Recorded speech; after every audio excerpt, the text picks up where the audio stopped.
A single copper token, smoothed by 1,000 palms, slips from a nervous hand into the pocket of a groom-to-be as lantern light trembles on wet cobbles. In that small coin is a promise, a bargain, and sometimes a trap, a finger in the ledger that could save a family's name or drag it into ruin. What did it feel like to offer your life and reputation to custom, to priests, to neighbors who counted brides like harvest? How did lovers steal a moment when every look might be watched, every letter read aloud before a magistrate? Tonight we will walk softly through a world where a word could bind you, a ban could unmake you, and the wrong step might close a door forever. Stay with me to hear the gentle, strange ways people chose one another, the rituals measured in bells and bread, the bargains written on parchment, the letters folded to hide a trembling, inked heart. I will ask nothing of you but your quiet attention, a small light, a slow breath, and the willingness to be carried back through alleys scented with rosemary and lamp oil. In the hush of these stories, we'll meet brides who bartered, poets who hid names in flower, and families weighing honor like a scale. If you enjoy calm, well-researched history presented without fuss, this is the kind of evening that helps the mind settle and the eyes close. Lie back, breathe, and let the past speak in soft, deliberate phrases. Hey friends, tonight we'll walk right through the heart of medieval dating rituals. Damp cobbles, lantern glow, faint church bell, warm bread steam, ink-stained parchment, wood smoke, hushed courtyard laughter, wool cloak rustle, distant hooves, corridor hush, night breeze. Before we begin, please like and subscribe only if this truly helps you unwind. Tell us in the comments where you're watching from and what time it is there. Now lie back and get comfortable. Let's begin tonight's story. Hello, dear listener, and welcome to our tale of why it sucked to be a medieval assassin and more. In a village that smells of fresh-cut straw and wood smoke, the first steps of a match are as public as the market bell.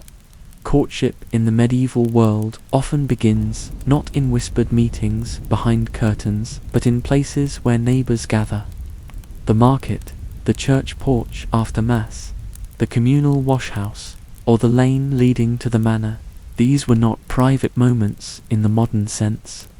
Faces, gestures, and small tokens were read by many, and the meaning of a glance could be weighed by fathers, mothers, and neighbors alike.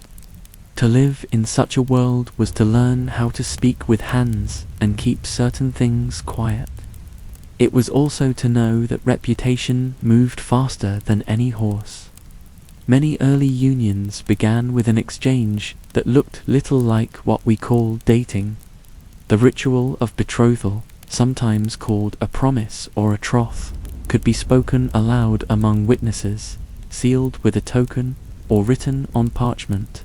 A ring, a strip of cloth, a coin slipped into a hand, or a piece of bread held out at a doorway might be the small gesture that made a promise visible. Once made in front of witnesses, a betrothal carried weight. It was not mere flirtation. It created mutual obligations. Families counted on it. Local officials sometimes recorded it. Breaking such a promise could lead to shame, fines, or mediated settlements. In places where the church had authority, the priest might be called to witness or to give counsel. Where ecclesiastical law held sway, consent, the willing word of both parties, mattered. Yet consent worked inside a social web of power, and young people did not always have the freedom to choose. Walk, for a moment, through a small town on a market day. Men and women trade goods and news. A young man might carry a fresh loaf to the house of his intended. A young woman might leave a cloth on a bench that only one suitor knows how to pick up. Some rules governed these small acts. Certain gifts were appropriate. Others could shame a household. A purse of coins from a stranger might be taken as an insult or as the beginning of an unwanted pledge. Local custom decided fast what was modest and what was bold. In larger towns, guilds and apprenticeships shaped when and how a young man could think of marriage. Until a man completed his time as an apprentice and became a journeyman or master, his ability to take a wife could be limited. A young woman's family might wait for a stable household or for a dowry to be gathered. Dowries, dower rights, and the exchange of goods sit at the center of many medieval matches. A dowry, the goods a bride's family brings to a marriage, is not simply a bridal trousseau in the modern sense. It is part of a family's plan for alliance and security. It could include money, land, livestock, or goods like cloth and tools. For poorer households, even a small sum could tip the balance between an acceptable match and a risky one. Families negotiated these arrangements carefully. Contracts were sometimes made in writing and kept as proof. A ledger at the household might list the items promised. Witnesses could be called in if disputes arose. The dowry bound to households as surely as the spoken troth. At the same time, local law and custom set limits. In some regions, a widow's right to a dower, a portion of her husband's estate for her support, was guaranteed by custom. This mattered for women's future security and affected how families approached marriage for their daughters. Marriages served to keep property together or to shift it across kin networks. A marriage could be an economic plan and an emotional bond folded into everyday living. The rituals surrounding the exchange of goods and promises were how these complicated aims found shape. Social rules also shaped the rhythm of courtship. Public rituals existed to mark consent, like the reading of banns in church. The banns were an announcement of intent to marry, usually read aloud on 3 successive Sundays, giving anyone a chance to object. This practice balanced the private will of 2 people with a communal check. It let neighbors speak if a rightful claim or impediment existed. Silent arrangements, those hidden or done without proper notice, could meet resistance. The community had a voice. That voice could protect, but it could also press, and sometimes a young couple would find themselves negotiated away for reasons that had little to do with love. A careful suitor learned the language of tokens.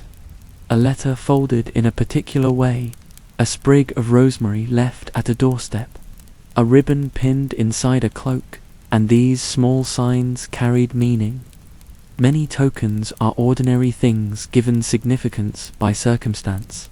A sprig of rosemary, for example, can be a perfumed sign of remembrance. A ribbon could mark a preferred place at a festival. Love tokens might be hidden in chests, sewn into hems, or carved into spoon handles. Because letters could be read aloud by others, secret folds and codes mattered. People devised ways to hide a name, a promise, or a phrase within a plain-looking document. North of the Alps and south of the Thames, merchants and sailors learned to use safe phrases for affection, knowing that prying eyes in inns and by the docks read as closely as they did. The church's presence was powerful and complicated. Clergy could be mediators who enforced vows and recorded promises. They taught that marriage was a sacrament in some traditions, and that teaching carried moral weight. But the church also insisted on consent and tried, in doctrine at least, to prevent marriages made without a willing heart. In practice, however, consent existed within family expectations. A priest might counsel a reconciliation, negotiate terms, or sometimes preside over a wedding that followed negotiations and bargains. Ecclesiastical courts handled disputes over broken promises, inheritance, and vows. The law of the church, the law of the manor, and custom all braided together into a living tangle. A young person's life could be shaped by sermons as much as by the household ledger. Courtship rituals varied by status and place. Among the nobility, alliances were crafted with long memory and careful strategy.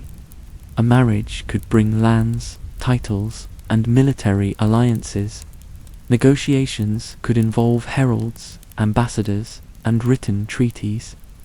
A bride might be sent to the household of her future husband months before marriage to learn languages, manage a large household, and cement kin ties. For the nobility, love might enter later, folded into duties first. Among common folk, practical concerns often guided choice, the ability to work a plot of land, the steadiness of income, and the trustworthiness of a neighbor. Yet poetry, song, and local fairs offered spaces where affection could be born spontaneously. Ballads sung by traveling minstrels told of lovers defying fate. These songs could shift the imagination, even when the practical world insisted otherwise. Fairs and festivals offered an important stage for meeting. May Day, harvest festivals, or saints' days broke the routine. Dancing, feasting, and games allowed a young person to show skill and bravery in public. A finely timed step in a dance, the courage to ride a challenge, the skill to win a game. These acts could bring admiration. Sometimes these events allowed for an improvisation beyond daily limits. Yet the watchful eye of the community remained. Even at a festival, a wrong move might damage a reputation. Families guarded their daughters and sons, careful to balance the chance for a match with the need for propriety. Letters and secret messages began to play a larger role as literacy spread among merchants and town dwellers. Where once a courtship might depend solely on tokens and gossip, the pen offered a new intimacy. Merchant households, like the Pastons of England or the Datine of Italy, kept troves of letters that show how negotiation, affection, and reputation moved across inked pages. These letters can sound oddly modern. Careful phrasing, requests for discretion, and practical talk about money and household needs. Yet they also reveal how fragile trust could be, how a letter in the wrong hands might undo a plan. Think of a letter folded to hide the sender's hand, hidden in a loaf, or slipped beneath a floorboard. The very act of writing made the feelings more durable, but also risked exposure. Letters had to be brief and clear enough to avoid mistaken meaning. Codes and phrases spread in tight circles. A merchant's clerk might know just the right way to hint at affection without inviting scandal. Sending a letter required trust, that the messenger would be discreet, that the household would not read a private line aloud at table, that a priest would not discover an irregular pledge. For young people, ritualized speech mattered. Words such as, "I take thee and I give thee," carried weight. Saying consent in front of witnesses could bind to people as surely as a later feast. Much of dating, then, is about staging, choosing where a promise can be safely made, who should witness it, and how to protect the vulnerable from unwanted claims. In the quiet of a stable or at the edge of a field, two people might craft their own small rituals that fit within or sometimes outside the rules. Not all courtships led to marriage. Some were short affairs of fancy, others were practical trials. A couple might live together for a season without formal vows. In some places, this could be recognized as a form of union if witnesses could attest. Other unions were arranged and formal, the result of a family's negotiation and a contract sealed with goods and signatures. Disagreements over age, consent, or prior commitments could cause long-term disputes. The community's voice often decided who was right. The role of reputation cannot be overstated. A family's standing in the village shaped who could make a claim. A household with many allies might secure a better match. Conversely, a rumor could follow a young woman or man and make matches scarce. Reputation was not a private thing, it was a currency. People guarded it as closely as they did their silver. For this reason, private affection often learned the art of camouflage. Songs, inconspicuous gifts, and coded phrases became the language of those who could not speak plainly. At the center of courtship are small, human moments. A shared bowl of pottage, a hand brushed passing a spindle, the way a suitor steadied a shaking hand as he presented a small coin. These are the gestures that build connection. Families noticed them and turned them into narratives of belonging or scandal. The village spun stories that could elevate or bruise a name. Yet, even in a world regulated by law and custom, people found ways to be tender. Poets wrote of longing. Women embroidered secret lines into linen that only a hopeful suitor would understand. These private signs mattered because they were made to be kept. As part 1 of our exploration closes, remember the gentle paradox of medieval dating. It is at once public and intimate, bound by ledger and breath. The small acts of care, the token, the folded letter, the shared loaf, survive in records and annals as evidence of lives lived in networks, where love and obligation braided together. These rituals shaped everyday life and left traces that scholars and storytellers still read like a map of the heart. Today echo, in many quiet ways, the past remains with us. We still send gifts, we still write notes, and we still measure reputation. The forms have changed, but the small, careful acts of choosing someone are very familiar. After the small gestures and hidden tokens come the larger moments that shape a life together. The formal promise made public, the preparations that fold households into one another, and the slow, patient work of turning a bargain into a shared home. In many places, the days between betrothal and marriage were full of negotiation, care, and sometimes worry. Families met to settle debts and gifts.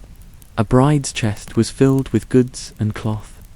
A groom's household ready to place for her among the spices and utensils. There were lists and witnesses, and often a sense that the new union would be more than the two people who stood at the center of it. It would be a joining of kin, obligations, and sometimes land. The wedding day itself varied by class and place, but always carried ritual and meaning. In a village church, neighbors gathered as the priest spoke words about consent and community. In great halls, heralds might call names and welcome guests from distant houses. The feast that followed was as much a public declaration as the vows. Tables were set with bread and pottage, with pies and stewed fruits when the household could afford them. Gifts were given and received.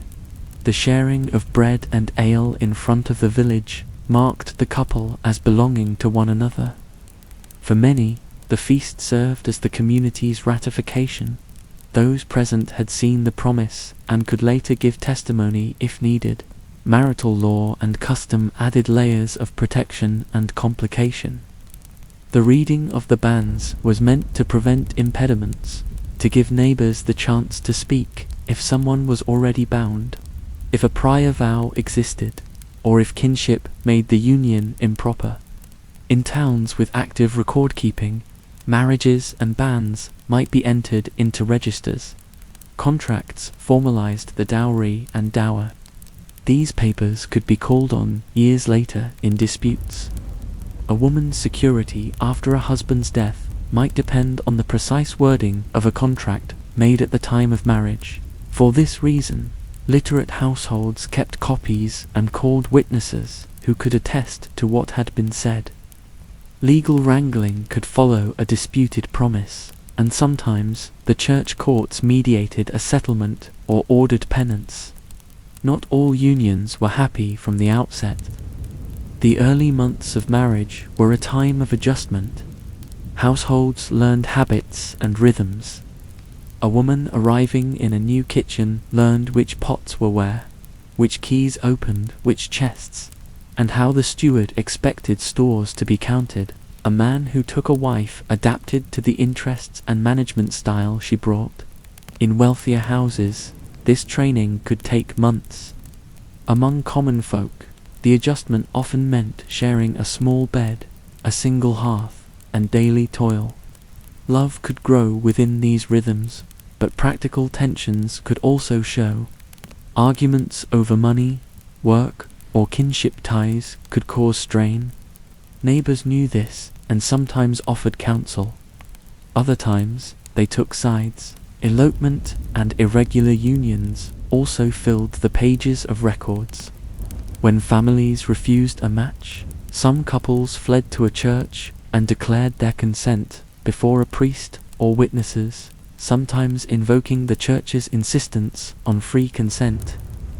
Other couples lived together openly without the full formalities, relying on neighbors to witness their cohabitation. Where the community recognized such unions, they could acquire legal weight. Yet there were costs. A marriage made without the expected gifts or arrangements could bring social penalty. A woman might lose the protection of powerful kin, and a man might face fines. At times, authorities intervened to enforce settlements or to restore order. The concern for consent coexisted uneasily with a system of arranged matches. Parents and guardians saw marriage as central to household survival. For daughters, a well-chosen match could provide long-term security. For sons, a suitable bride could bring land, labor, or alliances. The negotiation often involved stern talk of lineage and stability. Yet, even within these constraints, young people found small freedoms. They composed songs, left secret tokens under the eaves, and shared confidences on walks that kept them beyond immediate ears. The private did not disappear. It learned to be clever. Letters that survive from merchant households and gentry families reveal a mixture of practical planning and tender concern. A father might write instructions about the handling of a dowry in the same letter that asks after his daughter's comfort. A sister might caution another about pride in a new household. These letters show the negotiation of feeling in plain language, how affection could be folded into duty, how worry about land could shade a husband's praise. The Paston letters of England and the letters of Italian merchants give us windows into plans, fears, and the slow unspooling of relationships across seasons. They also show how reputations circulated. A misdelivered letter or an overheard line could become a rumor that needed to be addressed. Songs and stories shaped expectations. Ballads told of faithful lovers and cruel betrayals, of brides who proved clever and of men who repented. These stories could offer comfort or caution. A bride might learn from a tale the value of patience. A groom might find the ideal of honor echoed in a minstrel's line. Festivals repeated the same cultural memory. For a people who lived close to the land and to one another, tales about love and loyalty acted as rulebooks in verse. They taught what was prized and what brought shame. The intersection of law, ritual, and daily life could produce strange and human moments. Consider the case of promises made at an inn. Two people could declare themselves bound in the presence of the innkeeper and a few witnesses. Later, the community might accept that bond as testimony if both parties affirmed it. Or consider the case of a betrothal token lost and found. A ribbon thrown away in embarrassment could be picked up by a friend and returned at a wedding as a sign of forgiveness. Such acts made the social fabric visible in small, tender ways. There were also practical measures to prevent unwanted matches.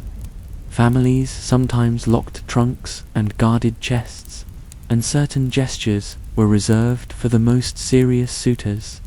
Town bylaws could forbid late-night visits. Guardians kept watch over daughters in seasons of heightened matchmaking. Sometimes magistrates issued fines when a neighbor crossed a boundary of acceptable conduct. These rules were not merely moral policing. They were social tools meant to protect property, honor, and the networks that allowed a household to survive. Inheritance and succession worries added pressure. A childless marriage could become a site of intense negotiation. Heirs mattered. A household without a clear successor risked division or takeover. For this reason, the management of married life was not only intimate but also political. Families watched births and kept careful records. When disputes arose over a child's legitimacy, the community's testimony and prior documents could decide the outcome. The stakes were not abstract. They shaped landholding and the very survival of a household line. Women, in particular, navigated a complicated path. Within the marriage, some found real authority, running kitchens, managing servants, and overseeing markets. A capable housewife could hold great influence over daily affairs. Others found themselves constrained, their legal standing tied to a husband's goodwill. Widows sometimes prospered, using dower rights to manage lands and retain independence. The law could both protect and limit. How a woman fared often depended on kin connections, the terms agreed at marriage, and the goodwill of neighbors. Across social strata, ritualized forms of apology and repair existed. A public apology or a gift could restore honor after an insult. Church penance could be required for an irregular act. These mechanisms showed that community life prized reconciliation as much as punishment. Where relationships frayed, there were often paths back, mediated agreements, fines, or the calming ritual of a feast to mark a new beginning. These reconciliations mattered because life continued at the hearth and in the fields. Neighbors depended on one another. The private ways people expressed care deserve a gentle close here. Lovers embroidered initials into cloth, carved spoons with secret marks, and left phrases in marginalia of books. Craftsmen sometimes made betrothal spoons that symbolized a pledge. A guild might record the marriage of a member in its rolls. These small objects held the memory of a promise long after words had faded. They are the fragile remains that tell us most about the human heart. A worn spoon, a ribbon frayed at the edge, a line written in a margin that speaks of yearning. As we finish this part, it helps to remember how much of medieval dating is both foreign and familiar. The forms are old, banns read in a chapel, dowries counted by candlelight, a feast in the hall. Yet the feelings of hope, worry, and tenderness are the same. Communities shaped choices as families kept accounts and priests read records, but people always found room for private affection. They hid tokens in their heart, and through the centuries, those small signs keep whispering. Today, echo. We still make lists, we still bargain and promise in small ways, and we still tuck private words into public life. Though the cloth and pages have changed, the careful, hopeful acts of choosing someone are quietly familiar. In the hush before dawn, the manor's timbers hold 1,000 footsteps of weddings past. The careful folding of linen, the clink of a small dowry chest, and the soft murmur of women who have taught daughters how to move through a hall. Marriage, in the medieval world, was never only to people speaking vows. It was a public act braided from law, custom, economy, and liturgy. To join households was to rearrange property, obligations, and memory. It reshaped who would feed whom in lean years, who would call kin in trouble, and who would keep the land within a family's reach. In those balances, rituals spoke loudly. Begin with the banns and the bell. In many parishes, the announcement that two people intended to marry was read aloud on 3 Sundays. This ritual was not a mere formality. It served the practical purpose of revealing impediments, closer kinship than custom allowed, a prior vow, a pending claim by another suitor, or a legal obstacle. Neighbors listened, and those with knowledge could speak. The public reading gave voice to community memory. It also slowed the rush, making a private choice visible and open to the small corrections that communal life supplied. The banns worked alongside written contracts. Marriage settlements grew precise over time. Where land, livestock, or dowries were concerned, families recorded terms to prevent later arguments. A marriage agreement might detail what the bride's family would bring: cloth, coin, cattle, and what the groom's household promised in return: a cocket of land, housing, or guarantees for the wife's support should the husband die. These contracts could be negotiated at a table with witnesses and scribes. Literacy among merchants, gentry, and some urban households meant that a promise on parchment could last longer than human memory.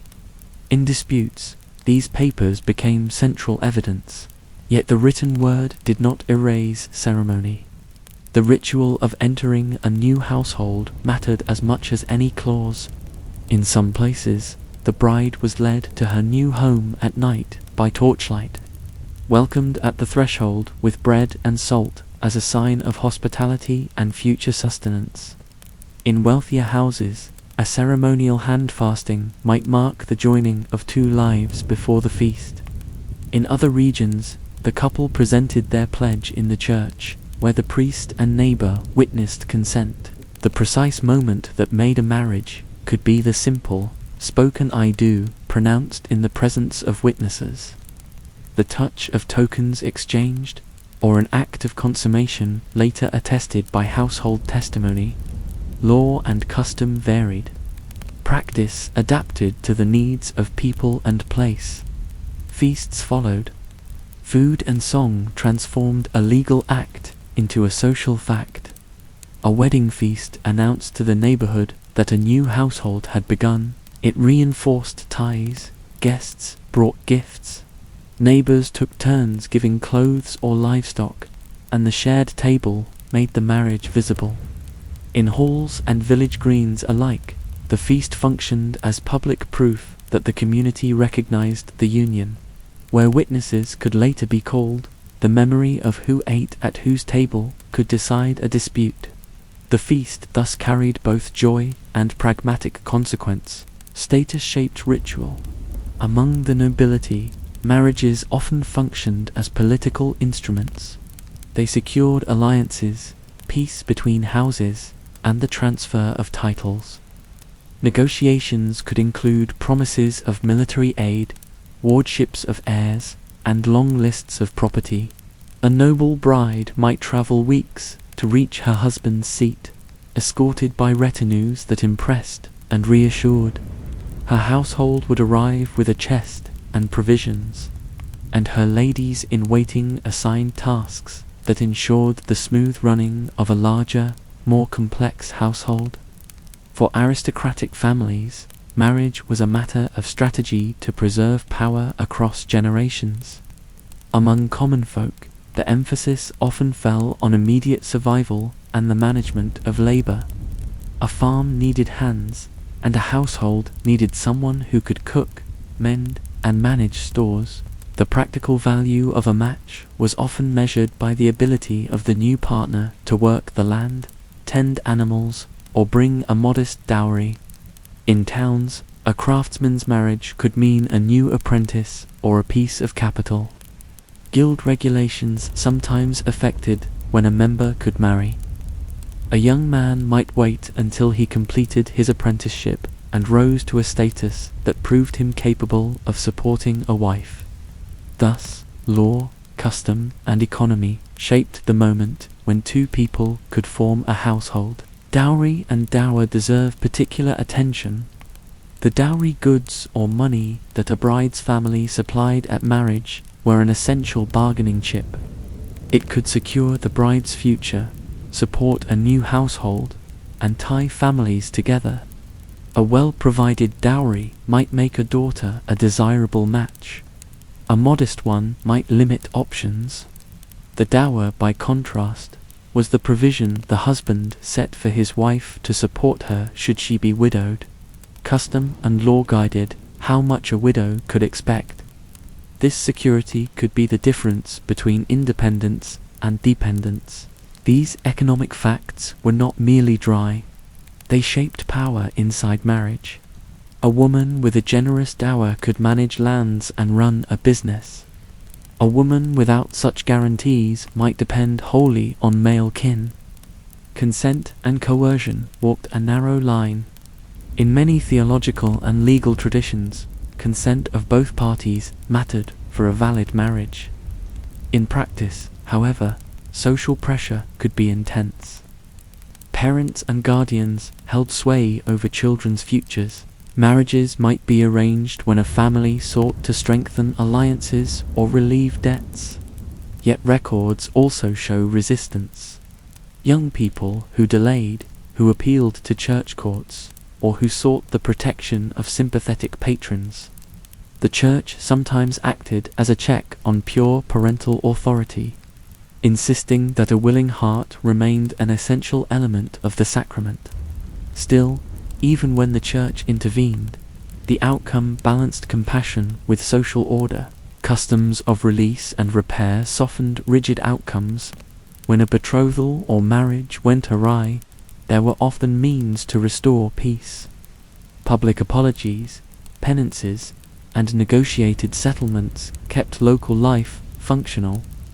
A man who promised and then refused might be obliged to pay fines or offer compensation. A woman's family might accept a settlement that preserved honor and prospects. The community preferred repair when possible. Continuity of life at the hearth mattered more than punishment alone. Ritual gestures carried deep symbolic weight. The exchange of rings signified sealing a promise. A carved spoon or embroidered kerchief could carry the memory of courtship. Gifts were chosen with care. Sometimes tokens bore coded messages: a sprig of rosemary for remembrance, a ribbon of a certain color signaling availability or favor.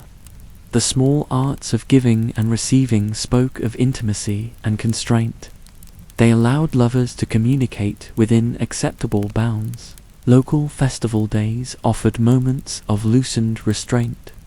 May Day dances, Saints' Day fairs, and harvest celebrations provided space for courtship beyond the watchful eye of daily routine.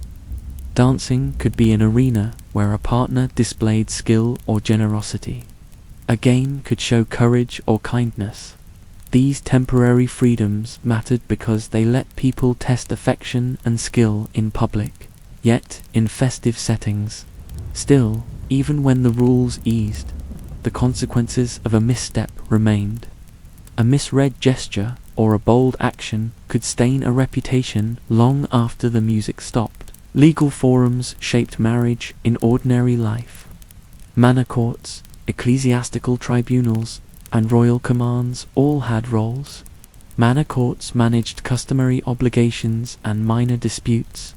Ecclesiastical courts handled vows, impediments, and matters where conscience and contract tangled.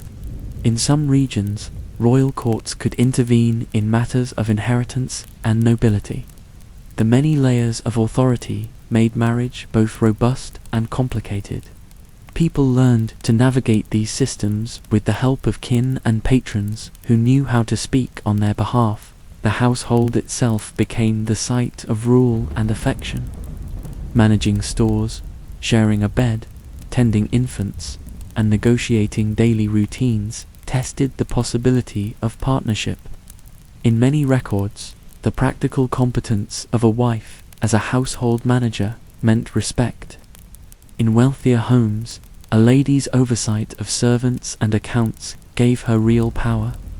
In peasant houses, the ability to manage a crop season and keep the hearth clean could determine the welfare of a family. Marriage was a labor of attention as much as a ceremony. Stories and songs taught the people what to value. Ballads praised loyalty and cleverness. Tales warned against rash choices. Storytellers bound memory to practice, teaching young people how to behave, how to honor parents, and how to avoid shame. These narratives often traveled across regions, shaping expectations and offering examples, good and bad. They were a living moral library that guided action when law and ledger proved silent. As part 1 of our look at courtship and marriage traditions draws to a close, notice how the private and public are braided together. Marriage was at once an economic arrangement, a legal fact, and an intimate commitment. Rituals spoke the language of security and belonging. Customs provided structure. Celebrations gave warmth. In the spaces between formal agreements and daily care, love and habit took root, sometimes quietly, sometimes loudly. The traditions that guided unions were not merely rules to be followed. They were the scaffolding on which lives, households, and memories were built. Today echo. We still mark promises with public acts. We still value the joining of households, and we still use ritual to make a private bond visible. Though forms shift, the need for community recognition and protection remains. After the feast and the vows, the work of marriage begins in earnest. A household that once managed one table now must balance two. That balance is not merely of food and coin. It is of memory, custom, and expectation. In many homes, the weeks and months after a wedding were a time of instruction and negotiation. A new wife learned the map of a pantry, which chest held the linens, and who could be trusted with the keys. A new husband learned the rhythms of markets, the way his wife counted stores, and the responsibilities that a larger household required. These quiet trainings mattered more than the bravado of vows. They were where vows became habits. In the countryside, daily life structured marriage more than the law ever could. The turn of the seasons set the tasks. Spring brought sowing and the need for quick hands. Harvest demanded cooperation at dawn and dusk. Shared work could knit a couple together.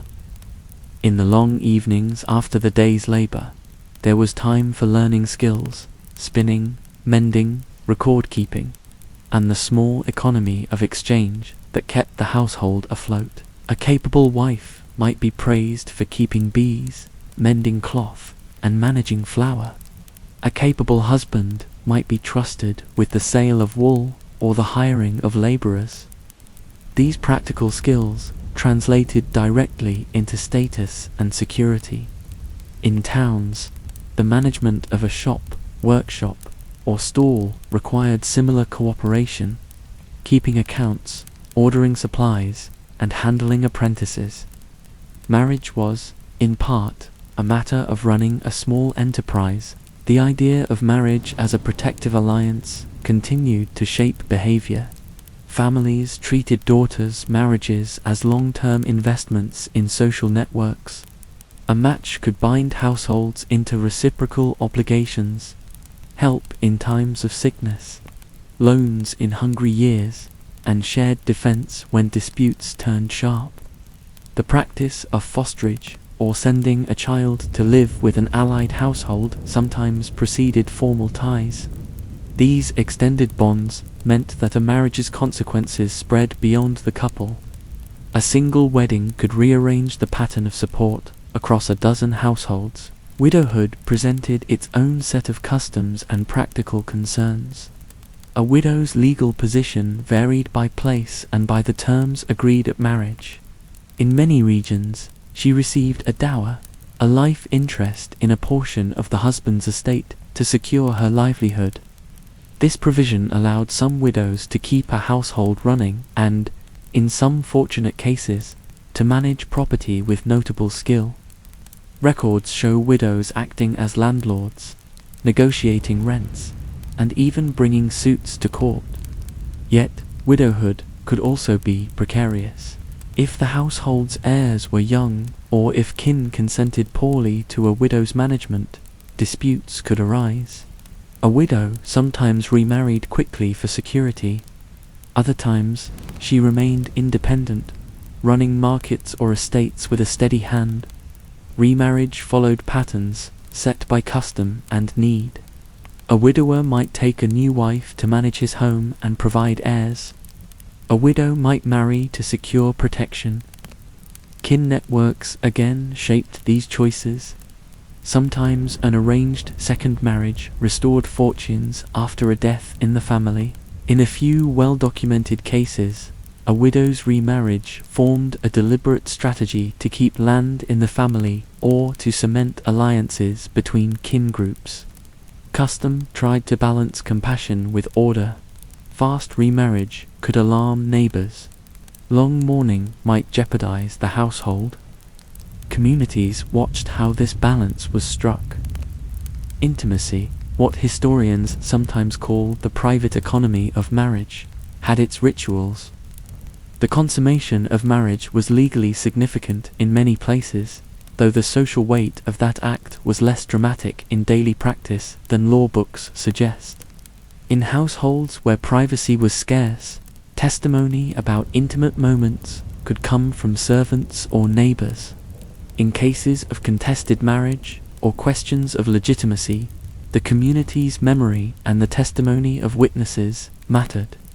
Where disputes turned bitter, courts sometimes had to weigh hearsay.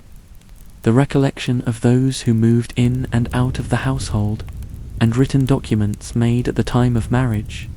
These matters were treated with seriousness because property and lineage depended upon them.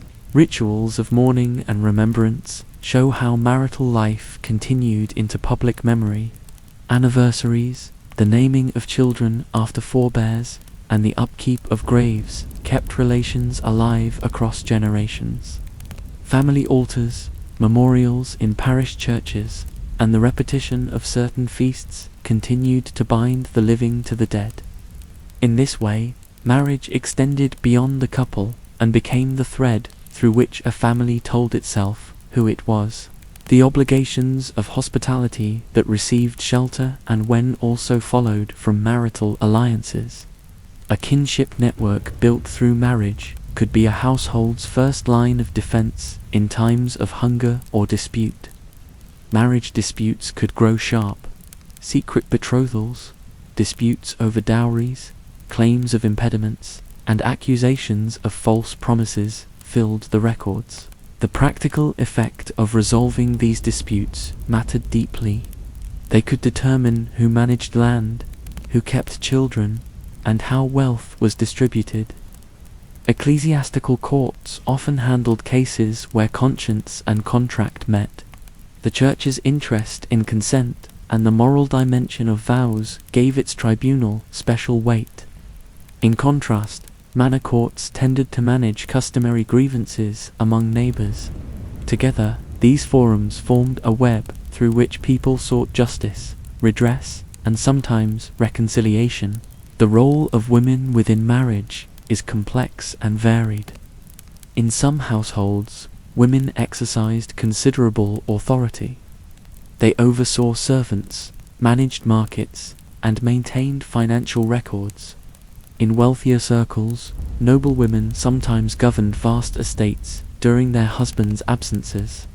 Letters and account books show remarkable competence, women collecting rents, making investments, and directing agricultural labor. Yet legal restrictions persisted. A married woman's legal identity often merged with her husband's, limiting certain actions. The balance between legal dependency and practical authority shaped the way women navigated married life. For many, agency lived not in courtroom pronouncements, but in the quiet competence of daily management. Dowry disputes show how economic and personal issues blurred. If a promised dowry did not arrive, negotiations could turn bitter and long-lasting. Families might delay a marriage until payment. In other cases, a groom's household might refuse to accept a wife without the full goods. Records show negotiated settlements where partial payments, fines, or negotiated compensations resolved the matter. These documents reveal the seriousness with which communities treated the promises made at weddings. The careful language of contracts that promised what, and by when, could determine a widow's fortune years later.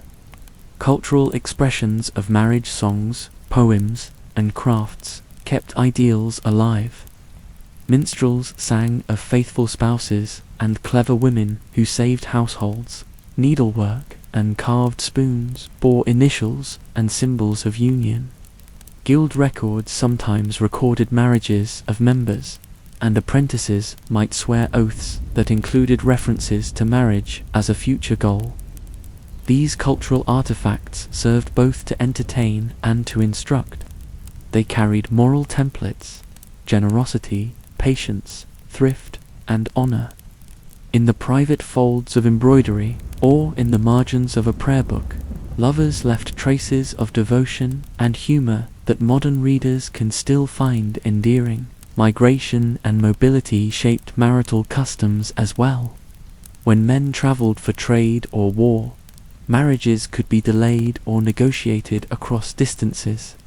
Letters bridged spaces, and sometimes marriages were arranged with people who had met only through agents or relatives. In borderlands and port towns, a diversity of customs met.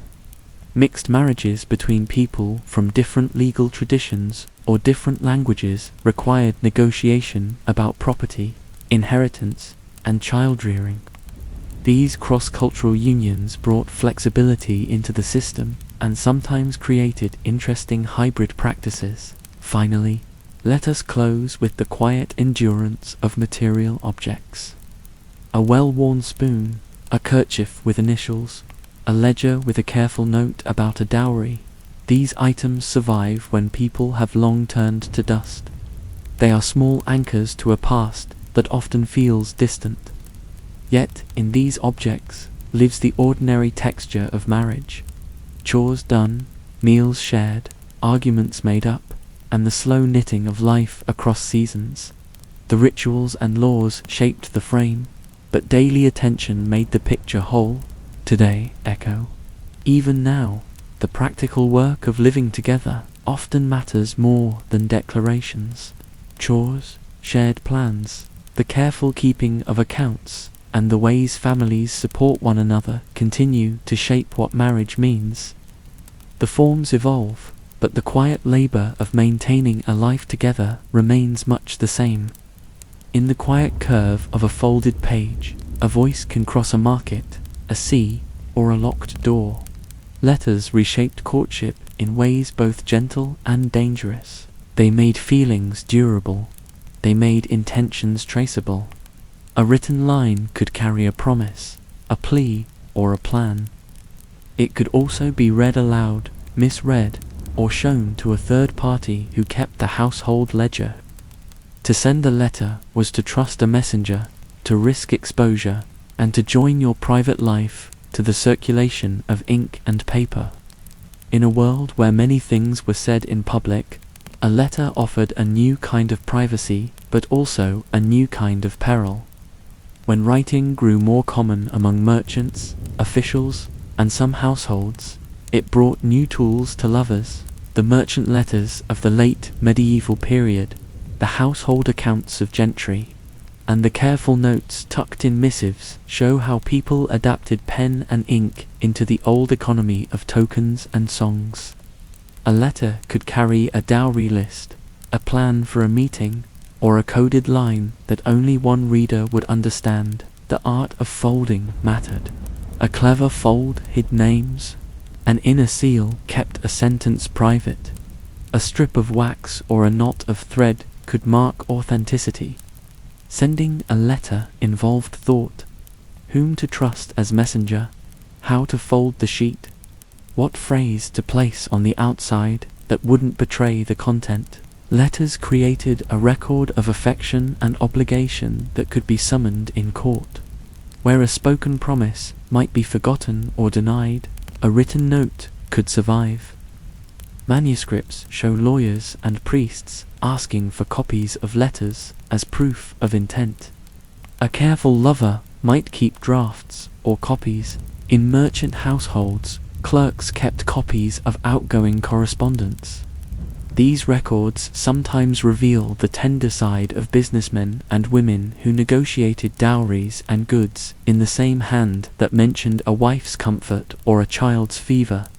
The materiality of the page, the ink, the watermark, and the fold made the letter more than speech. It became evidence. Because letters could be read by others, code and caution flourished. Writers developed set phrases whose true meanings were understood by a limited circle. A reference to the weather might hide an offer. A mention of a common saint's day might fix a meeting time. Some pairs used acrostics or initial letters to spell names inside a verse.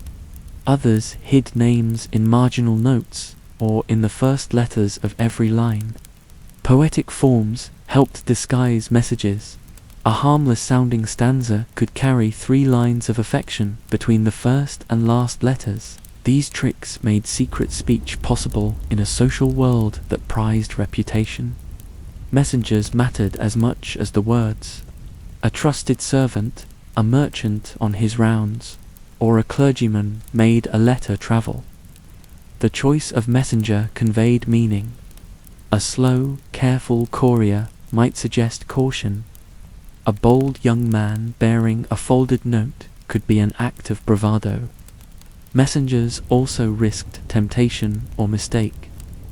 A letter might be opened by a curious hand, or its contents misremembered. Because of this risk, some writers sent more than one attendant, or they used sealed packets with wax that bore a mark known only to sender and receiver.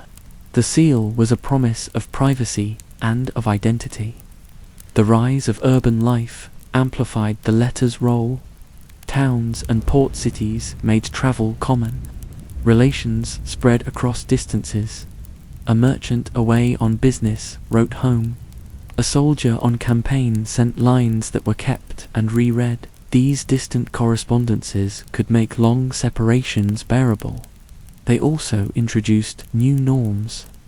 When a young woman received a letter from a suitor who might be years away, her household had to decide whether to accept the bond. Was a letter alone enough to prove a promise? In many places, repeated letters with witnesses, or a sealed and witnessed pledge, carried more weight. The community learned ways to treat written declarations with the same seriousness as spoken vows. The social rules around letters extended to their form and tone. A proper salutation mattered. The wrong phrase could insult. The language sometimes mirrored legal forms. To my well-beloved or to my true friend, and the careful words could be read in court as intentional. Writers avoided crude phrasing. They preferred measured lines that could be defended before relatives. Politeness was itself a technology of safety. When a letter was framed in modesty, it was harder to accuse the writer of scandal. Deftly chosen words allowed lovers room to speak without provoking neighbors. Women used letters with particular skill. In households where literacy among women was growing, daughters and wives wrote to arrange dowries, to confirm meeting times, and to direct household servants. Some women composed verses and notes that carried both practical instruction and private feeling. The surviving letter books show women managing accounts, instructing stewards, and engaging in negotiation with patience and clarity. For women whose movement might be restricted, letters could be a lifeline. Yet they also exposed women to danger. A letter in the wrong hand could be read at the table, quoted in a sermon, or used to shame. For this reason, women learned codes and trusted a few with their pages. Clergy and church culture shaped letter practice in complex ways. Priests taught formularies and model letters. They also served as scribes for those who could not write. Monasteries copied texts, and sometimes acted as intermediaries. The church's insistence on consent and moral order meant that letters could be taken seriously by ecclesiastical courts. At the same time, church authorities worried about lascivious correspondence. Sermons warned against unguarded speech. Penance could be required for irregular relations begun through secret writing. Thus, the ecclesiastical voice oscillated between enabling communication and policing it. When letters crossed social or geographic boundaries, problems of custom and law could arise. A phrase acceptable in one town might be scandalous in another. A code understood in an Italian port might mean nothing in a northern village. These misalignments could cause misunderstandings. A compliment praised in one language might be taken as a pledge in another. Merchants and diplomats learned to include witnesses and to clarify terms. The international circulation of letters led to the growth of recognized legal forms. A sealed and signed document had more weight than an informal note. The maturation of notarial practice, with its witnesses and stamps, gave certain letters legal force. Security practices have evolved. Wax seals, folded packets, and witness signatures became ways to secure a letter's content. Notaries recorded pacts, parish registers logged bans and marriage promises. The more formal the document, the more witnesses, seals, and signatures, the harder it was to deny. Lovers who wished to avoid such formality sometimes chose coded notes, which carried risk. A letter opened by a curious relative could become a weapon in a dispute. Because of this danger, some correspondents preferred face-to-face communication where possible, or a combination of safe code and a trusted messenger. The content of letters varied widely. Some were practical, arranging a meeting, listing dowry items, or requesting permission to visit. Others were lyrical, composing short poems or borrowing lines from saints' lives to express affection. A letter might contain advice, caution about a scandal, or instructions about household management. Long-distance commerce often mixed business and sentiment. A husband away on business might append a line asking after his wife's health. A merchant might instruct his agent to ensure a daughter's trousseau was sent in time. These blended texts show how private feeling and public obligation are intertwined. Letters could also become tools in disputes. A misbelieved or misread note might be cited in court to prove a promise or to shame a household. Lawyers and clerics sometimes went to great lengths to produce copies of an allegedly existing letter. Where doubts existed, the physical characteristics of the page, the handwriting, the watermark, and the way it was folded could be evidence. The material culture of correspondence mattered because so much of social life depended on trust and on the ability to prove a claim. Romantic ideals and practical needs sat side by side on these pages. Poetry that seemed sentimental to modern eyes often contained practical suggestions. Come at dawn with bread, or bring one token. Lovers used verse to disguise meeting times or to hint at the terms of a dowry. The interplay of art and arrangement made letters into a layered language. A stanza could be both a charm and a contract. In some circles, collections of love letters became treasured objects. Compilations of verses and intimate notes were sometimes copied into household books.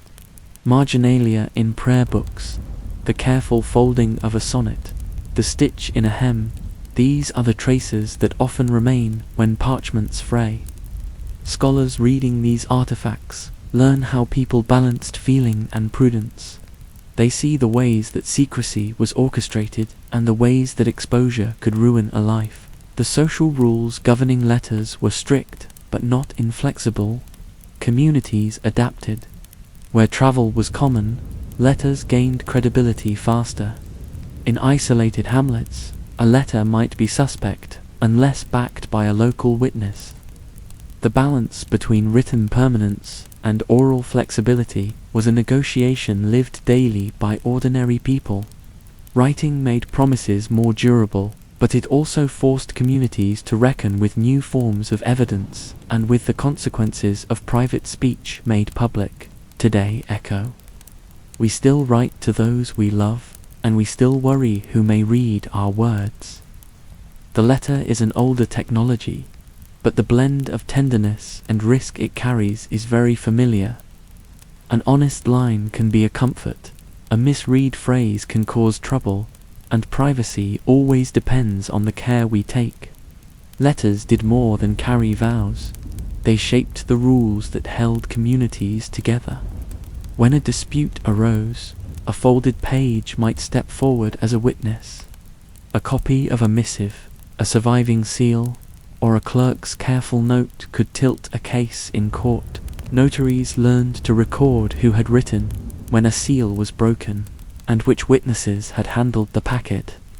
The law found ways to treat the letter as an object as well as speech.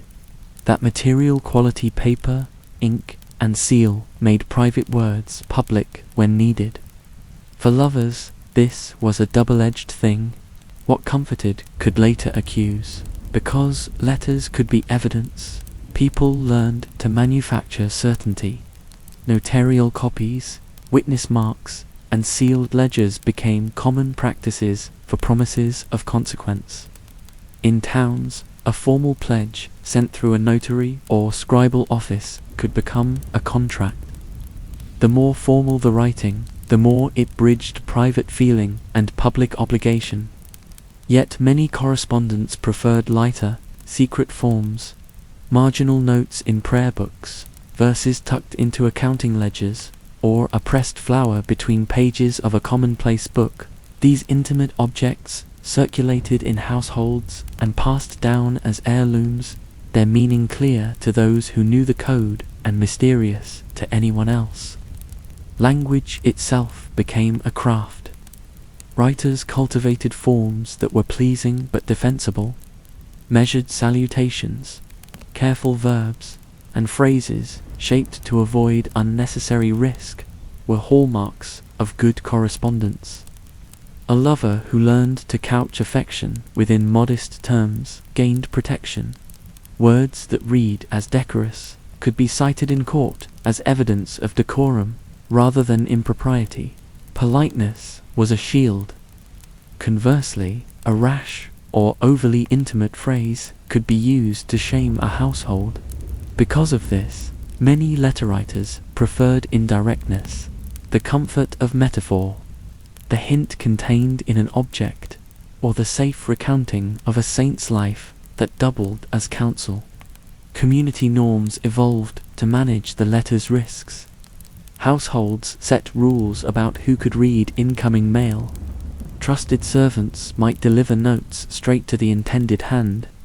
Others were instructed to leave messages unopened.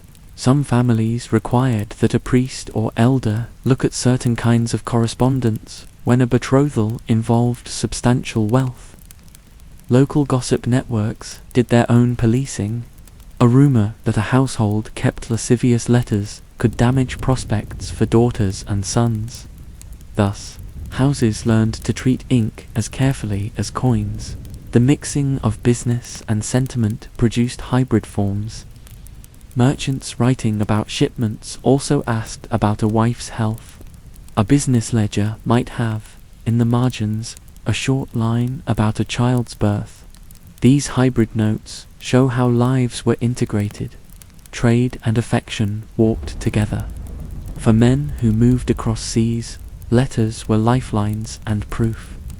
A merchant's repeated assurances could solidify a match in the absence of face-to-face meetings.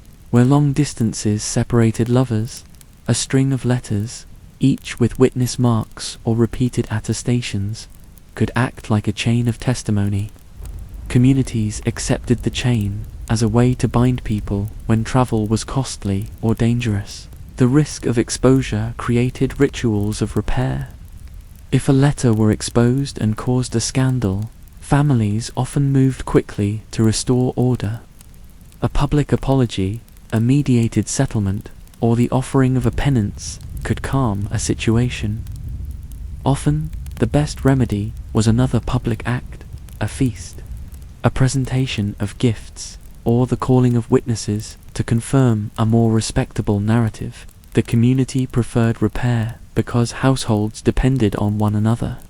A scandal that broke a household's standing could ripple outward, affecting neighbors who relied on barley, credit, or mutual aid.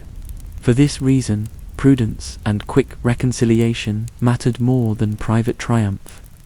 Education and literacy shaped these dynamics. As more people learned to read and write, the reach of letters grew. Girls in some households were taught household accounts and the skill of clear, guarded phrasing. Boys in merchant families learned notarial forms and the importance of witness marks. This spread created expectations. A literate household expected certain proofs. An illiterate village might treat a letter with suspicion unless bolstered by witnesses. The slow spread of literacy changed how communities judged promises and how private speech could be substantiated. Names and hidden inscriptions tell small stories. Lovers sometimes hid initials in embroidery, or they carved tiny letters on wooden spoons kept in a dowry chest. Marginalia in psalters and prayer books sometimes include lines that read like a private diary. These small marks can survive where parchment decays.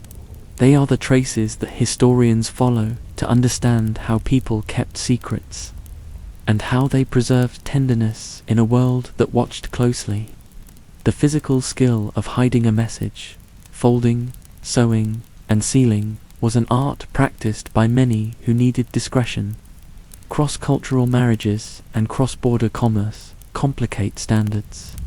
When a match connected people from different legal systems, families negotiated terms carefully. They asked for notarial acts. They wrote in multiple languages, and they often demanded witnesses who could be trusted across borders. A merchant marrying into a family from another region might bring a written ledger of promises that a local court could later interpret. These negotiations show how law and custom are adapted to human mobility. They also highlight how written forms could bridge diverse worlds. Praise and admonition traveled in the same letters. A line of affection might sit beside a stern instruction. Care for the stores, or do not be proud. That pairing of care and command is the texture of many surviving correspondences. Love in this period often included practical counsel on how to manage a pantry, whom to hire, and how to behave at court. The letter, then, was both oracle and household manual. To read a series of letters is to witness the daily governance of a life and the small tendernesses that lubricated it. Religious frameworks also framed letter practice. Saints' lives, biblical quotations, and prayers could be woven into intimate notes. A psalm might hold a double meaning, devotion and counsel. A prayer might hide a plea for presence. Clerical lettering, where a priest wrote to a patron or a parishioner, might include moral guidance alongside thanks. The religious language gave cover and weight, making certain phrases less likely to be taken as mere flirtation. It also reminded correspondents of duties and the community's moral vocabulary. When letters were read in court, their interpretation could hinge on small details. The choice of vocabulary, the presence or absence of certain salutations, and the material evidence of a seal bore on judgments. Lawyers argued over whether a phrase meant a promise, a mere compliment, or a calculated attempt to deceive. The nuance mattered because property, honor, and sometimes children's futures depended upon the ruling. In that light, the cautious phrasing, favored by many writers, makes historical sense. A single careless line could carry consequences years later. Despite these dangers, people kept writing. The persistence of letters across households and generations shows their value. They were tools of consolation, planning, proof, and play. They let separated lovers trace one another's days. They allowed families to negotiate across distance and to preserve memory in ink. The handwriting in a margin, the press of a thumb on a seal, the faint scent that lingered in a folded page, these small, human details keep the past tactile. As we close this part of our story, notice how letters acted as mirrors. They reflected the hopes and constraints of their writers. They carried tenderness and calculation, trust and risk. In their folds, we see people trying to live private lives inside public worlds. Their care in phrasing shows the human desire to be heard rightly and to be protected from the sharp air of gossip. The social rules around letters were not only legal devices, they were practices born of necessity and of love. Today, Echo, we still write in ways that protect and betray us. Email, text, and folded notes inherit the same mix of consolation and risk. We craft language to soothe or to secure, and we learn that privacy depends on the care we take. In the hush of history, some customs press close to the skin of daily life and feel odd to modern hands. They are not mere curiosities, they are the small rituals by which communities made sense of danger, order, and kinship. Tonight, we will walk through a handful of these strange practices. Customs born of necessity, magic, habit, and human invention. Seeing how people sheltered themselves from fear, fixed a quarrel, or marked a passage in ways that might make us smile, frown, or quietly wonder. These are the actions that edged ordinary days with meaning. An odd procession, a careful insult, a tiny charm tucked into a hem. They show how people made the world legible when laws, weather, and luck pressed close. Consider first the practice of telling a story to a newborn in their bed. In some places, the household marked a child's arrival not only by baptizing or naming, but by a ritual that read like a soft manual of belonging. A grandmother or elder might speak aloud the names of ancestors, the holdings of the family, and the small rules of the hearth. This recitation was a kind of mapping, placing a new life into a web of debts and obligations, hopes and protections. It sounds odd only if we imagine the modern cradle as private. For medieval kin, the household was a line of memory and law. To be named into it was to be given a place at the table and a place in the accounts. Another custom that often surprises is the careful choreography around the threshold. Many cultures held the threshold to be a dangerous seam between one order of life and another.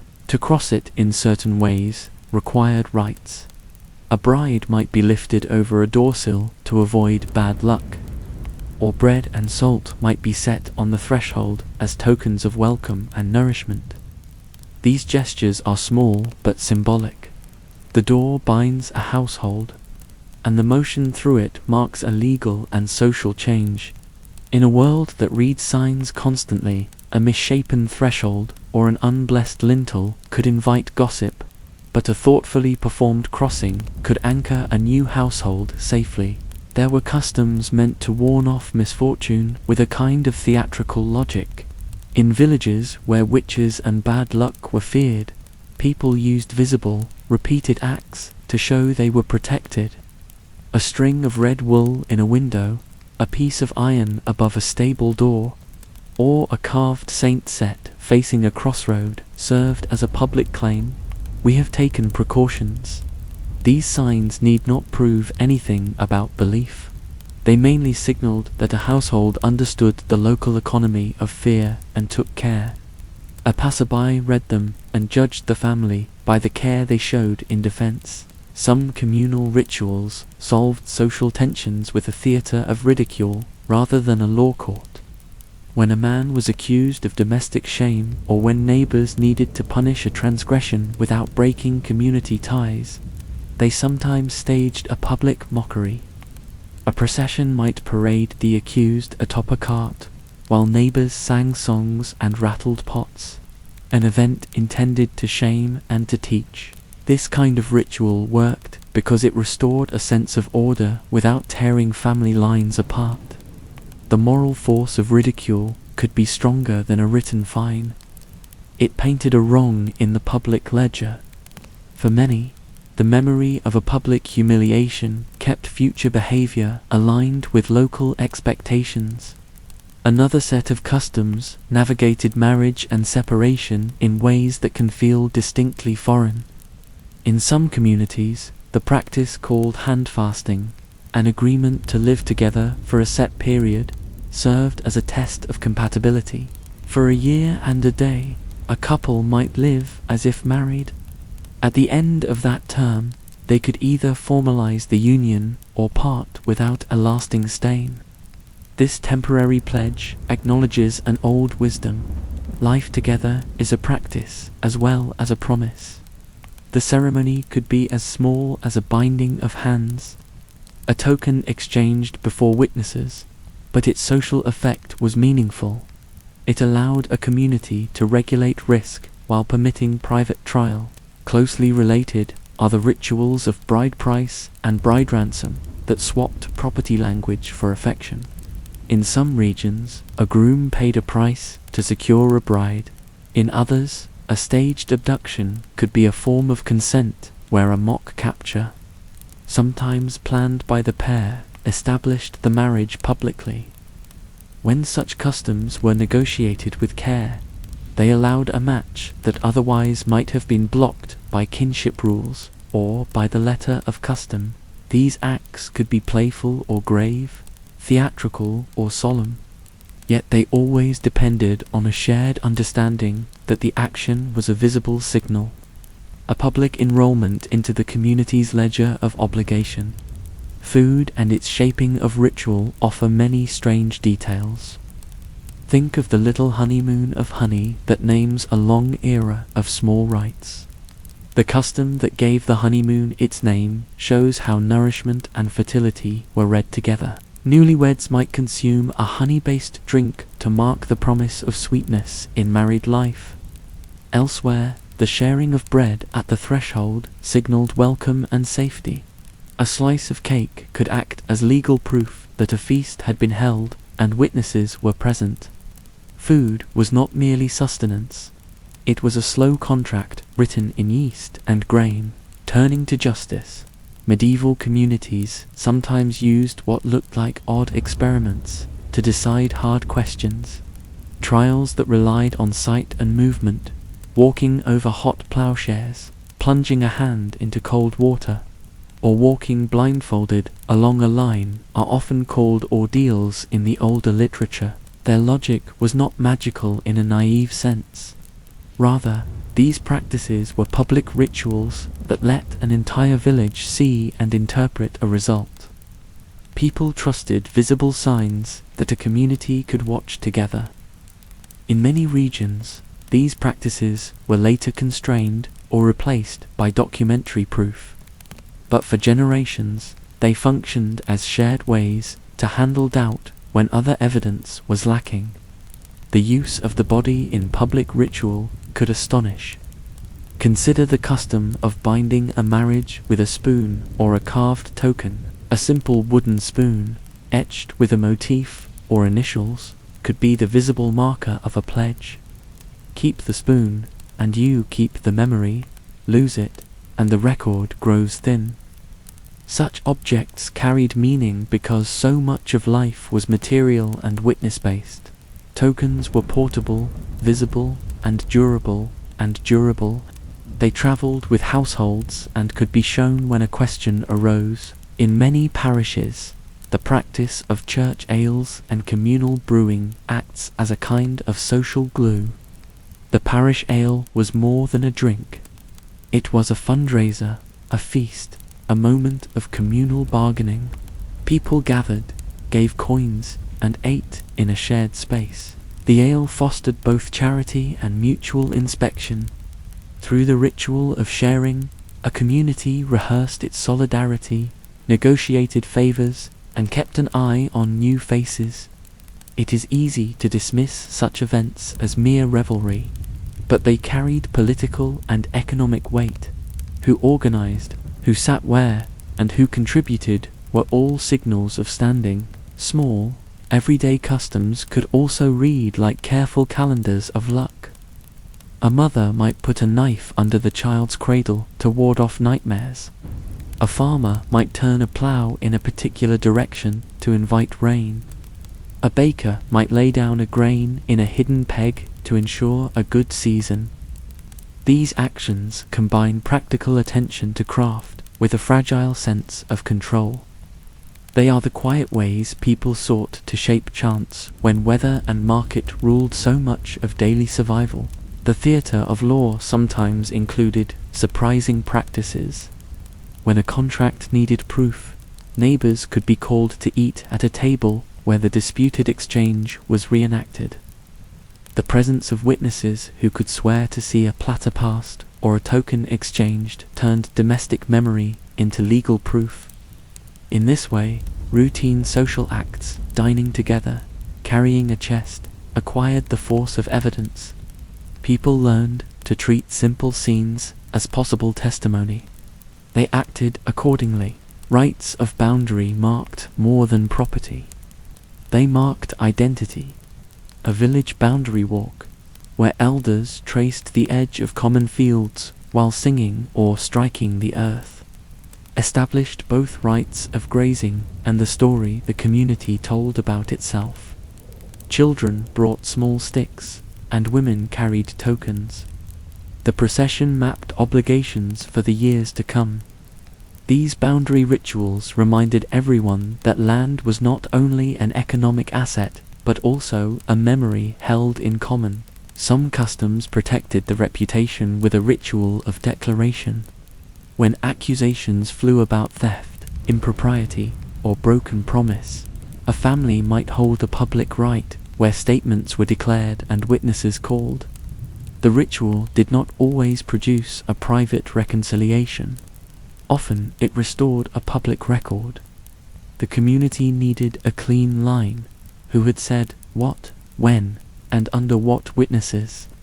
The clarity allowed neighbors to resume business across the same hearth. Strange customs also touched the boundaries of the sacred.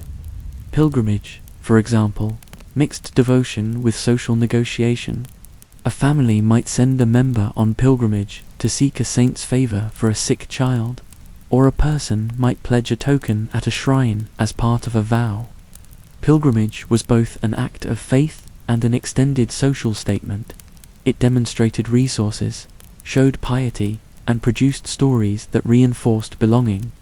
A returned pilgrim could carry relics, recipes, and tales that changed the household's daily life. Finally, what may strike us as least sensible often represents adaptation to risk. When plague or famine shadowed a region, people improvised rituals to restore control, fasting days, processions to a chapel, or the careful placing of a blessed object at a field edge. These acts were not superstitions alone. They were community strategies to manage anxiety and coordinate action.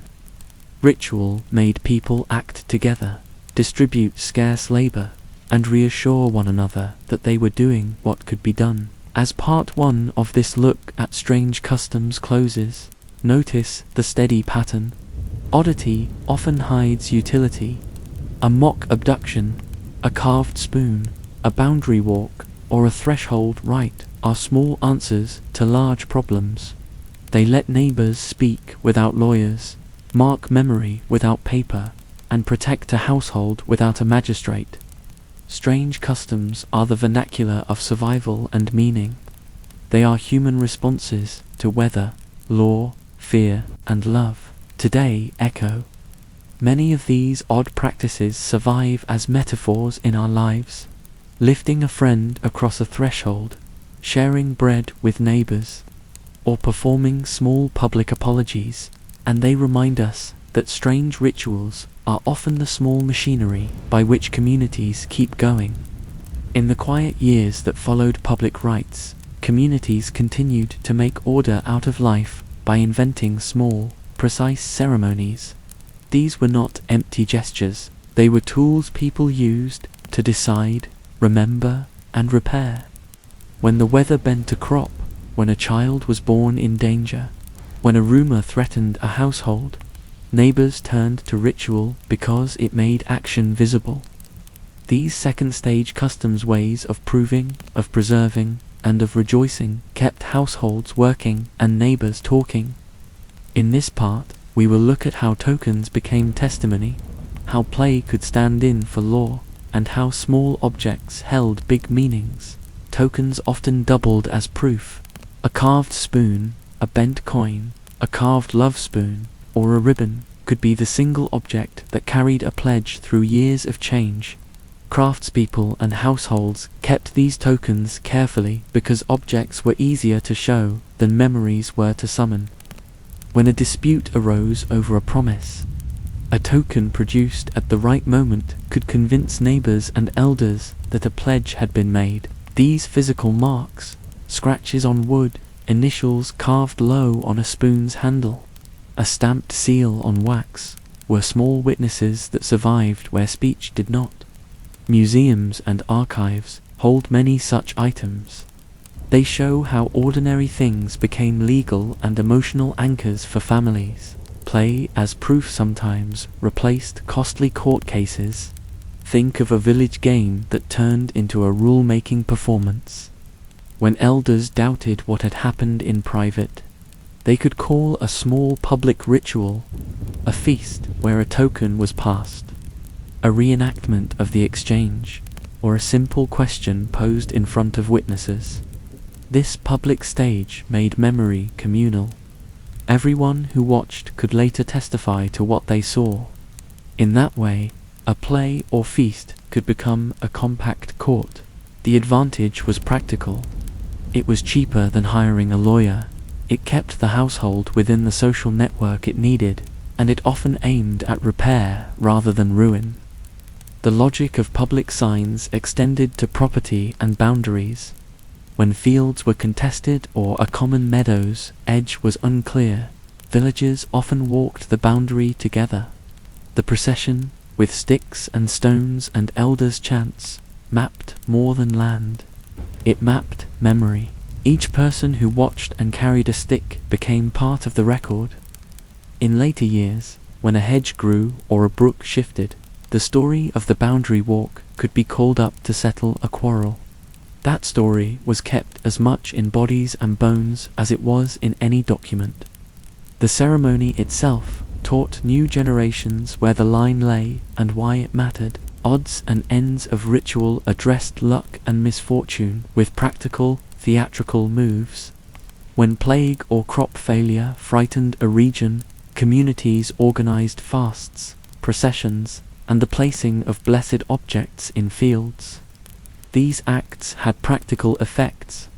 People worked together, distributed tasks, and coordinated care, but they also created a sense that something was being done. Action counteracted helplessness. A procession to a chapel, a shared meal, or the careful laying of salt at a barn threshold could restore a household's sense of agency. Where modern readers see superstition, contemporaries often saw communal therapy and coordinated labor. Ritual moved people to act as a group, and in doing so, it changed outcomes a little and morale a lot. Sometimes ritual took the shape of mock abduction or staged capture to make a marriage visible when other channels were blocked. These acts, performed with consent in many cases, worked as signals that a match had been publicly enrolled. When kinship rules or factional politics complicated a match, a mock abduction could dramatize consent in a way that community memory would later accept. These customs were risky when misused, but when negotiated carefully, they offered a social solution that kept families connected rather than estranged. The careful choreography was key. Everyone needed to understand whether the abduction was sincere or staged, a matter that relied on shared knowledge and the presence of trusted witnesses. Food and ritual remained tightly bound. The wedding feast, the shared loaf, the parish ale. These meals were not just nourishment. They were proof that an event had taken place and that neighbors had seen it. Giving bread and ale in public could be evidence in later disputes. If people had eaten together, the community had witnessed the act. Parish ales, communal gatherings for the sake of charity, maintenance, and feasting, served as both social glue and record. Who paid, who sat where, and who contributed were all observable signs of status and standing. The shared table is both bound and recorded. Ordeals and oaths show the tension between visible signs and legal reasoning. Practices like carrying a hot iron, plunging a hand into cold water, or stepping across a marked line were public tests whose outcomes people read as signs. Historians have argued over whether these ordeals were truly believed to reveal divine truth, or whether their primary value lay in making a result observable and communal. Either way, their role was clear. They provided a community-witnessed outcome when documentary proof could not be found. Over time, as documentary and notarial systems strengthened, many of these practices were curtailed. But for centuries, they offered a socially legible way to decide desperate questions. The spread of literacy changed the balance between object and text. As more households kept ledgers, letters, and copied contracts, communities gained new tools to prove claims. A notarial attestation, a parish register entry, or a merchant's ledger could carry more weight than an old spoon. But material tokens kept a different kind of authority. They were immediate and memorable. A seal on wax or a carved spoon could be shown without interpretation. A written clause often required reading and a trusted reader. The two systems, material tokens and textual records, coexisted and often complemented each other. Where a text made promises durable, an object made them visible in the body of a household. Cross-border, life-forced creative legal work. Merchants who married into families in different jurisdictions needed documents that traveled well. They employed notaries, witnesses, and multiple copies to ensure that a pledge could be recognized in a foreign court. The growth of standard practices, witnessed signatures, seals, and duplicate records helped convert local customs into claims that could be argued across regions. In this way, the demands of travel and commerce encouraged formal tools that slowly overtook many local rituals. But even these formal tools often relied on the common sense of tokens and witnesses to give them force on the ground. Small crafts carried large memories. A spindle whorl carved with initials, a marriage spoon kept in a chest, or a stitched kerchief hidden in a dowry chest preserved names and moments that papers sometimes did not. These objects, handed from mother to daughter or kept in a chest in the household, were private repositories of public moments. They could be shown at an argument, polished as proof, or buried with a widow as a last testimony of life. Archaeology and museum collections reveal how common and cherished such items were. They survive as the most human pieces of evidence in a record otherwise dominated by parchments. Communal repair was often the preferred outcome when relationships frayed. Where modern systems might push for punitive measures, many medieval communities used rituals aimed at restoration. A public apology, a small fine, the performance of penance, or the giving of a new public feast could smooth ruffled reputations. The logic is simple. Families needed one another. Farmers relied on neighbors for harvest help. Markets required trust. Kin networks supported the weak. Social cohesion mattered more than moral victory. Ritual repair, public, visible, and timed, kept networks intact and allowed life to go on. The emphasis was on reintegration rather than annihilation. Religious practice and superstition are braided into these customs in complicated ways. Pilgrimage, votive offerings, and the invoking of saints, mixed belief and social signaling. A pilgrimage testified to resources, piety, and networked obligation. A family able to send a member to a shrine demonstrated both faith and means. A returned pilgrim might bring relics, recipes, and stories that reshaped household practice, tangibly altering food, prayer, and even medical approaches. The sacred and the social thus reinforced one another, making ritual both devotional and practical. Finally, it is worth noting how flexible customs were. Communities rarely treated rituals as fixed law. They adapted, borrowed, and blended practices to fit local needs. A village might accept hand fasting as a test of compatibility. Another might treat it as a full promise. A token accepted in one parish could be meaningless in another. People negotiated these differences in plain sight and through the quiet work of memory. The result was a living carpet of practice, varied, pragmatic, and human. Today echo. Strange customs can feel remote, but many of them survived as stories, metaphors, or slow habits. Lifting someone across a threshold, sharing bread in welcome, keeping an heirloom spoon in a chest. These acts continue to shape how we mark belonging.